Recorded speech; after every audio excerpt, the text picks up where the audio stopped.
In the tablets, there's a different depiction of Adam and Eve, how they were created, and how that relates to the Anunnaki specifically. Right. Can you explain specifically how that was described in the tablets? So in the tablets, they don't actually make a human being from like dirt and dust like it says in the Bible. Like they didn't create no dirt and just make a human being like magic. What they did was there was an existing hominid already on this planet. So the Igigi was getting ready to go to war. There was going to be a coup against the kings of Earth. So they came from Mars to Earth.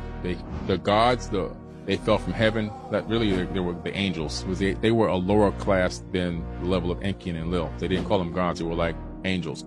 They fell from heaven to earth. They came from Mars down to earth to go to war. In the Atrahasis, they encircled the camp in Africa of Enlil and Enki and Anu, who was their father, and they get ready to go to battle because their working conditions are harsh. They've been working for 250,000 years on their own. They call the years in shars, so it was a lower number, but each one shar is 3,600 years. So what you added up is 250,000 years. No women was one of the biggest complaints, and they felt like they were becoming slaves, even though they were volunteers for this breakaway civilization. And so the war almost happened, but then Enki, who's Enlil's brother, says, I have an idea. There's an existing being here. They're talking about our cousin, not Homo sapien. Something else was here already, our cousins. We can add our essence to it and get it to do our labor, to do your labor. And an agreement was made. This is in the Enuma Elish and a totally separate tablet called the Atrahasis Epic. Two separate tablets saying the same exact thing, which is interesting because it corroborates the story.